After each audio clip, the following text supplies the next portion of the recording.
Imagine holding the power to destroy someone without ever raising your voice, leaving no scars, no bruises, no evidence, only silence thick enough to choke on. It sounds almost too perfect, doesn't it? A power so subtle, so insidious that it operates without anyone ever realizing it's happening. You could break someone, ruin them, without ever laying a finger on them. And the best part? They'd never see it coming. No raised fists, no shouting matches, just a steady, quiet unraveling. The world has taught us that power comes from the loudest voice, the most violent confrontation, the most dramatic explosion of force. But that's the lie. Sun Tzu once said, "The supreme art of war is to subdue the enemy without fighting." And in those words lies a truth darker than most are willing to admit. You don't win by screaming louder. You don't win by striking harder. You win by making them crumble from within, quietly, invisibly, relentlessly. The most devastating battles are the ones no one else can see. The ones fought in the spaces between words, in the moments when you choose restraint over reaction, control over chaos. It's easy to lash out. It's easy to fight fire with fire, to meet cruelty with cruelty, rage with rage. But true power, the kind that leaves people haunted long after the moment has passed, lives in silence. Because silence isn't emptiness. It's pressure. It's presence. It's the mirror that forces your enemy to face themselves without distraction, without escape. When you refuse to engage, you deny them the validation of your pain. You deny them the satisfaction of seeing you bleed. You make them sit with the weight of their own actions, their own words, their own corruption. And that silence, heavy, merciless, infinite, becomes the weapon they cannot defend against. There is no defense against a war you cannot see. There is no shield against a battle that never seems to begin but somehow is already lost. Most people are fueled by conflict. They thrive on pulling you into their chaos, dragging you down to their level. They feed on your reactions because it gives them proof that they matter, that they have power over you. But when you meet their fire with nothing but stillness, when you offer no anger, no fear, no hatred, they wither. They are left alone with their own ugliness, and it terrifies them more than any insult ever could. Because to be seen in your worst form without the distraction of noise or the excuse of retaliation is unbearable. Silence forces them to see the monster in the mirror, and monsters, when left alone, tend to consume themselves. You become the architect of their downfall by doing nothing at all. You don't need to expose their flaws. You don't need to scream about their betrayals. You simply step back and let the truth rot them from the inside out. It is not weakness to stay silent. It is not cowardice. It is mastery. Mastery over yourself. Mastery over the moment. Mastery over the unseen war that most never even recognize is happening. The loudest fighter often loses the battle because they reveal all their weapons too soon. But the silent one, the one who listens, who observes, who waits, becomes unstoppable. They hold the patience to watch others unravel, to let their enemies destroy themselves without lifting a finger. Because destruction born from the inside is more complete. It leaves no survivors, no heroes, no excuses. The beauty of this silent strategy lies in its methodical precision. You don't need to rush. You don't need to do anything dramatic. You simply let them fall apart, piece by piece, all on their own. They will do the work for you. They will expose their weaknesses, magnify their flaws, and crumble under the weight of their own contradictions. And as they do, you stand back, detached, unbothered, knowing that you've already won. They've been their own executioner. Destruction from the inside out is the purest form of annihilation, because it's not about physical defeat. It's about emotional and psychological collapse. It's about peeling away the layers of strength they've built up, layer by fragile layer, until there's nothing left but a hollow shell. When you remain silent, when you refuse to engage with their attempts to provoke you, you allow them to build their own case against themselves.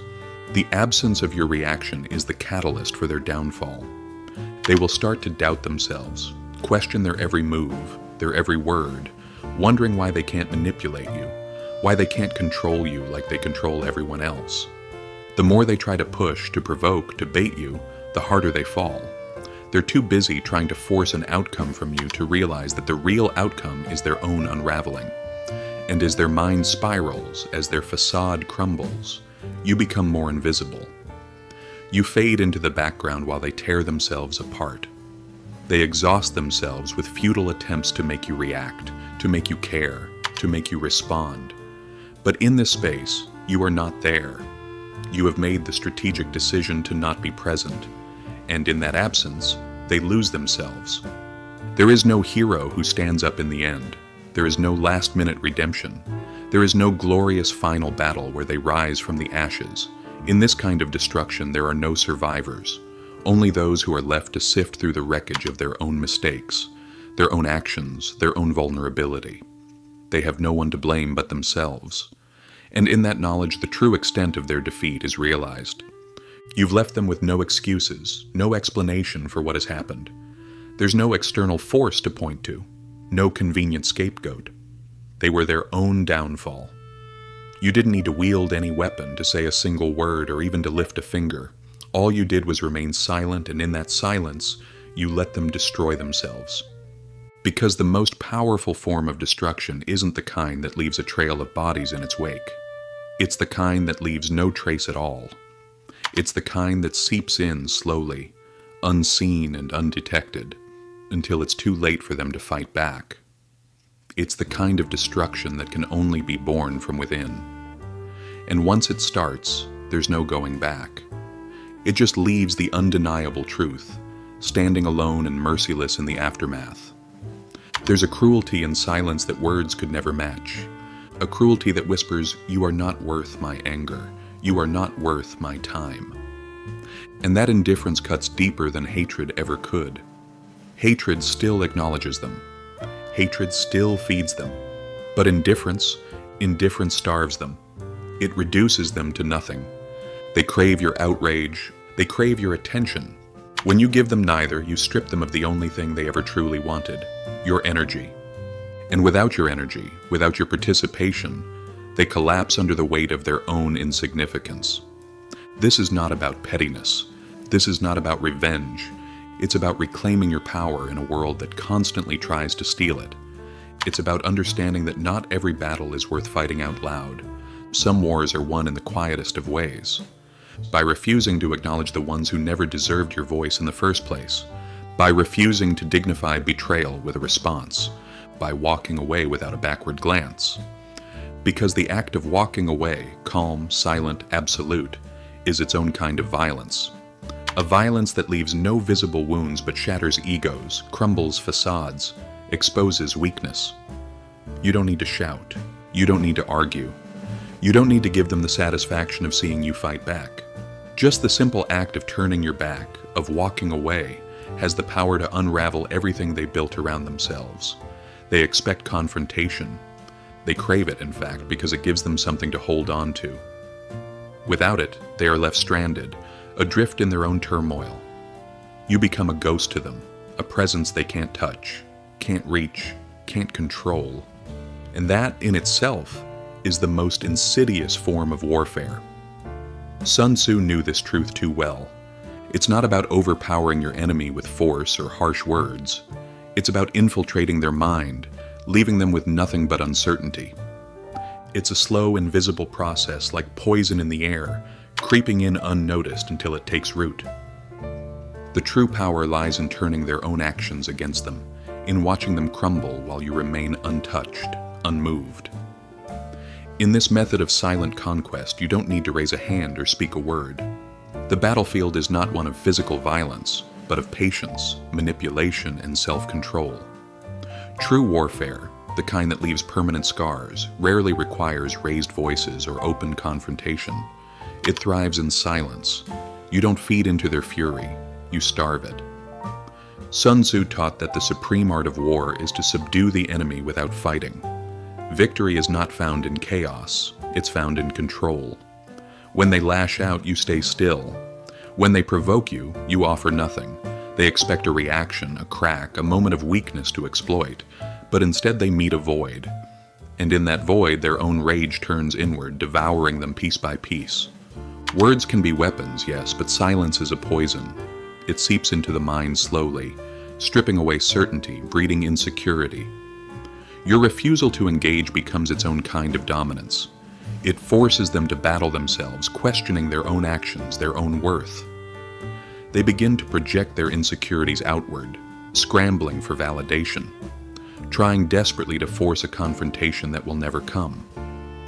Every ignored insult, every unmet expectation, every moment you hold your ground without speaking, tightens the noose they tied for themselves.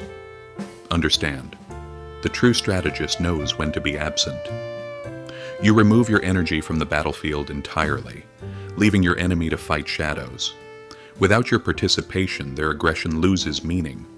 They become louder, angrier, more desperate, while you remain untouchable.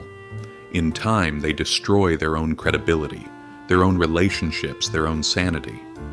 Not because you fought them, but because you didn't. There is a darkness in this method, a cruelty that requires enormous restraint. You must resist the temptation to gloat, to retaliate, to prove your power openly. The silent strategy demands a deeper hunger, the hunger for slow, inevitable decay. You are not simply trying to win, you are teaching them that their power over you never existed at all. Sun Tzu understood that anger is a weapon placed in the hands of your enemy by your own impatience. To react is to lose. To stay silent is to watch them crumble under the weight of their own expectations. You offer no comfort, no explanation, no apology. Only the cold, unflinching void that mirrors their worst fears back at them. In the end, they will destroy themselves with the tools they sharpened for you. And you, silent, patient, unmoved, will walk away untouched, your victory complete without ever having lifted a hand. That is the art of silent destruction. That is how you win wars no one else can even see. You don't allow them to provoke you. You leave them with nothing but the weight of their own frustrations, with no outlet for their anger but themselves. They lash out, they push, they try to force a reaction from you, but all they meet is stillness. The more they press, the deeper they sink into their own destruction. Each move they make is a step towards their downfall, their own unraveling. It's a game of nerves. The longer you remain calm, the more their own fear becomes palpable. They begin to doubt, not you, but themselves. They question their every action, their every word. And with each doubt that creeps into their mind, their confidence shatters bit by bit. They can't understand why their usual tactics don't work, why you're not reacting the way they expect. They push harder, their movements becoming more erratic, more desperate, until the very act of trying to control you becomes the thing that destroys them. And all the while, you are a silent observer of their collapse. They think they're in control, but in reality, they've already lost. They are being eaten alive by their own insecurities, their own fears.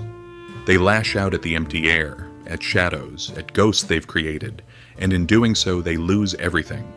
They give up their power piece by piece, unaware that they are digging their own grave. They will never see it coming. The ones who are most certain of their control are often the first to fall. You, on the other hand, stay silent. You say nothing. You let them burn themselves out while you wait patiently, watching them fracture under the weight of their own expectations. They try to force you into their game, but you refuse to play by their rules. Every time they attempt to drag you into their chaos, you simply pull away, a step further into the shadows, leaving them with nothing to chase but the echo of their own failures. And as they become more entangled in their lies, their guilt, their desperation, they will begin to see the world differently. They will wear their own shame like a second skin, an armor they can't remove, a constant reminder of how far they've fallen. Their victories, once so clear and tangible, become hollow. The weight of their arrogance and pride crushes them. And in the silence you've created, they are left to drown in the mess they've made of their own life. The more they try to repair the damage, the more they dig themselves into the hole. The harder they fight, the more they reveal their own fragility. They are already defeated. They just haven't realized it yet. You, however, remain untouched. While they destroy themselves, you rise above it all, silent, untarnished, free. And by the time they finally understand what has happened, it will be too late. They've already lost. Not because of anything you did, but because of everything they did to themselves. The destruction has already begun. And you? You remain untouched, untouched by their chaos, by their madness, by their desperate attempts to break you. Because, in the end, The greatest power lies not in the battles we fight, but in the silence we command. When you walk away, you refuse to play the game. You don't feed their need for drama, their desire to control the narrative. Instead, you deny them the very thing they want most, your attention. In that denial, they are forced to face themselves. You don't need to engage in their chaos to break them. You simply stop participating. You remove yourself from the equation, and in doing so, you leave them with nothing. They're left alone with their own insecurities, their own frustrations, their own failures. They'll search for you. They'll try to draw you back in, desperate for any kind of reaction. But you're gone. You've disappeared into the silence, and the silence is deafening. They begin to question everything. What did I do wrong? Why didn't they fight back? Why didn't they care? Their mind, not having an outlet for its confusion, turns inward. They analyze, they obsess, they spiral. And in doing so, they reveal themselves. Pieces of their own psyche they've worked so hard to keep hidden from the world. The mask they wear starts to slip, cracks appearing in the facade they've so carefully constructed. They show vulnerability, not through words, but through the desperation in their actions. They begin to crumble under the weight of their own expectations. But you remain untouched, silent, free. That silence becomes the weapon. The absence of any reaction, any retaliation, becomes the most powerful statement you could ever make. It's not in what you say or what you do, but in what you refuse to say and what you refuse to do. The power lies in your silence, the silence that leaves them struggling, questioning, and ultimately broken. You didn't need to raise your voice to make a scene. You didn't need to destroy them with force or anger. You simply walked away. And in that act, you shattered everything they thought they controlled. They lost the battle not because they were outmatched, but because they were outwitted. You didn't engage with their chaos. You let it destroy itself. The kind of violence that Sun Tzu understood. The kind that requires no battlefield, no weapons, no armies. Only the unwavering decision that you will not be dragged into a fight unworthy of your spirit. And in that moment, you rise above. You become untouchable. Because there is no greater power than the power to remain unmoved. While others exhaust themselves screaming into the void, you remain still. While others flail for attention, for validation, for proof that they can hurt you, you offer them nothing. Not because you are weak, but because you have already won. True destruction is not loud. True destruction is not obvious. It happens slowly, silently, invisibly.